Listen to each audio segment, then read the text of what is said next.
Hello, welcome to Swami Vivekananda IAS academy. ఈరోజు మనం government of India act 1919 గురించి మాట్లాడుకుందాం.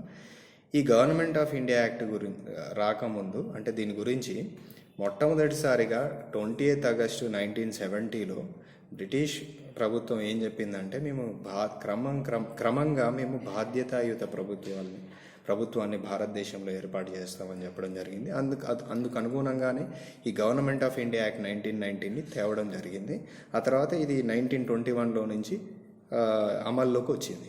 దీన్ని మాంటేగ్ చేమ్స్ఫర్డ్ రిఫార్మ్స్ అని కూడా అంటారు. మాంటేగ్ అనేటాయన అప్పట్లో భారతదేశ వ్యవహారాలు చూసే సెక్రటరీగా ఉన్నారు. చేమ్స్ఫర్డ్ అనేవారు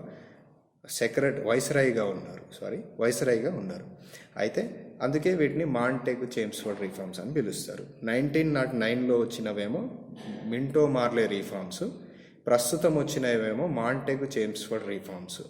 ఓకే, కన్ఫ్యూజ్ కావద్దు. ముఖ్యంగా దీని ద్వారా వచ్చిన కొన్ని చేంజెస్ ఏమంటే, మొట్టమొదటిసారిగా కేంద్రం యొక్క కంట్రోలు ప్రావిన్సెస్ పైన సడలించడం జరిగింది. ఎటువంటి కంట్రోల్? అది శాసనపరమైన కంట్రోల్. అంటే ప్రొవిన్షియల్ సబ్జెక్టు, స్టేట్ సబ్జెక్ట్స్ అని చెప్పి సబ్జెక్ట్స్ని విభజించడం జరిగింది. ప్రస్తుతం ఇప్పుడు మన భారత రాజ్యాంగంలో వీటికి సంబంధించిన నమూనా ఏంటంటే సెవెంత్ షెడ్యూల్లో ఏముంటుంది? రాష్ట్ర జాబితా, కేంద్ర జాబితా, ఉమ్మడి జాబితా అని ఉంటుంది.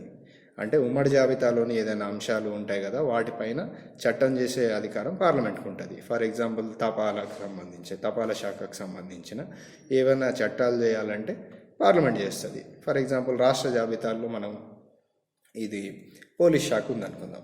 పోలీస్ స్టేట్ సబ్జెక్ట్, అది దానికి సంబంధించిన చట్టాలు రాష్ట్ర శాసనసభలు చేస్తాయి. ఆ తర్వాత ఉమ్మడి అంశం చూసుకుందాం. ఉమ్మడి అంశం ఎడ్యుకేషన్. ఇది 42nd కాన్స్టిట్యూషనల్ అమెండ్మెంట్ యాక్ట్ 1976 ద్వారా దీన్ని ఉమ్మడి జాబితాలోకి తీసుకొచ్చారు. ఎడ్యుకేషన్కి సంబంధించినవి కూడా చట్టాలు ఏమన్నా చేయాలంటే రాష్ట్రాలు కూడా చేసుకోవచ్చు, పార్లమెంటు కూడా చేయొచ్చు. అట్లనే ఇప్పుడు ఈ 1919 యాక్ట్లో ఏం చేశారంటే ఈ డివిజన్ చేశారు. ప్రొవిన్షియల్ సబ్జెక్టు, ఆ తర్వాత సెంట్రల్ సబ్జెక్ట్ అని. ప్రొవిన్షియల్ సబ్జెక్ట్లో కూడా మళ్ళీ 2 రకాల చేంజెస్ చేస్తారు. ఒకటి ట్రాన్స్ఫర్ సబ్జెక్టు, రెండోది రిజర్వ్ సబ్జెక్ట్స్ అని. ఈ ట్రాన్స్ఫర్ సబ్జెక్ట్స్లో ఏం చేశారంటే, ఈ ట్రాన్స్ఫర్ సబ్జెక్ట్స్లో గవర్నర్ ఏం చేస్తారు? అడ్మినిస్టర్ చేస్తారు. ఎవరి సలహా పైన? మంత్రి మండలి సలహా పైన. ఎవరికి జవాబుదారీగా ఉంటారు? లెజిస్లేటివ్ కౌన్సిల్కి జవాబుదారీగా ఉంటారు. కానీ ఈ రిజర్వ్ సబ్జెక్ట్స్కి వచ్చేసరికి గవర్నర్ జనరల్ మరి అతని ఎగ్జిక్యూటివ్ కౌన్సిల్ వాళ్ళే నేరుగా అడ్మినిస్టర్ చేస్తారు, అంటే నిర్వహిస్తారు, మేనేజ్ చేస్తారు, కంట్రోల్ చేస్తారు. వీళ్ళు రిజర్వ్ సబ్జెక్ట్కి సంబంధించి వాళ్ళు లెజిస్లేటివ్ కౌన్సిల్కి జవాబుదారీగా ఉండాల్సిన అవసరం లేదు. సో 1919 యాక్ట్ ద్వారానే ద్వంద్వ పరిపాలన, డయార్కీ అనేది ఇంట్రడ్యూస్ చేయడం జరిగింది. డయార్కీ అనేది గ్రీకు పదము. అయితే డయార్కీ అనేది దాని మీనింగ్ ఏంటంటే డబుల్ రూలు.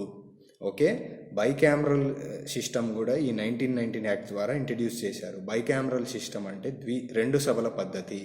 అంటే council of state upper house, ఇప్పుడు ప్రస్తుతం ఉన్న రాజ్యసభకు నమూనా. ఆ తర్వాత council of legislative assembly lower house, అంటే ఇప్పుడు ప్రస్తుతం ఉన్న లోక్సభకు నమూనా.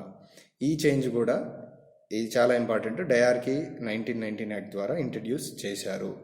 ఇంకొక రీఫార్మ్ ఏంటంటే, మెజారిటీ ఆఫ్ మెంబర్స్ దీంట్లో ప్రత్యక్ష ఎన్నిక ద్వారా ఎన్నుకోబడతారు. ఈ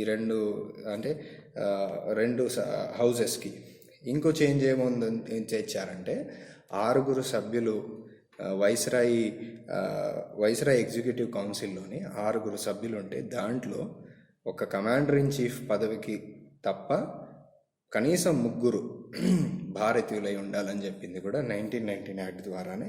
ఆ తర్వాత మత ప్రాతిపదికన రిజర్వేషన్లు 1909 యాక్ట్లో ముస్లింలకు మత ప్రాతిపదికన కమ్యూనల్ ఎలక్టోరేట్ ఏదైతే ఇచ్చారో, మత ప్రాతిపదిక ప్రాతినిధ్యం ఇచ్చారో, దాన్ని ఇప్పుడు ఇండియన్ క్రిస్టియన్స్కి, ఆంగ్లో ఇండియన్స్కి, సిక్స్కి, ఆ తర్వాత సిక్కులకి, అంటే యూరోపియన్స్కి, వీళ్ళకు విస్తరించడం జరిగింది. వీళ్ళకు కూడా ఇవ్వడం జరిగింది. ఇంకోటి, ఆ తర్వాత విద్యావంతులకు, పన్ను కట్టే స్తోమత ఉన్న వాళ్లకు, ఆ తర్వాత ఆస్తులు ఉన్న వాళ్లకు ఈ వీళ్ళకు మాత్రమే ఓటు హక్కును కూడా కల్పించడం జరిగింది.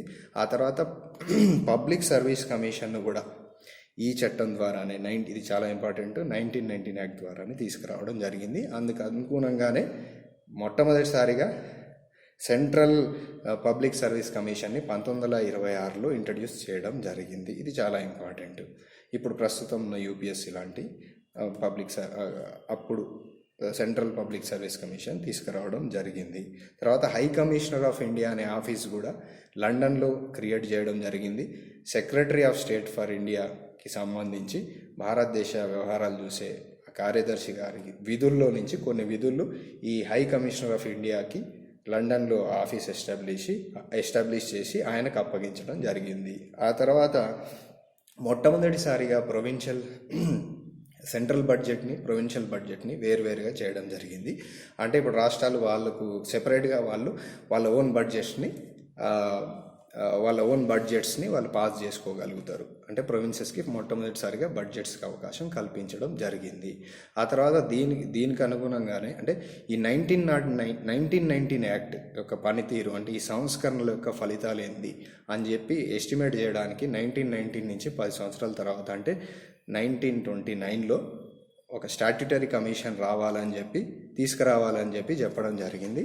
అయితే ఆ స్టాట్యుటరీ కమిషన్ 2 సంవత్సరాల గడువుకు ముందు అంటే 1927లో సైమన్ కమిషన్గా వేయడం జరిగింది. ఇవన్నీ కొన్ని రిఫార్మ్స్.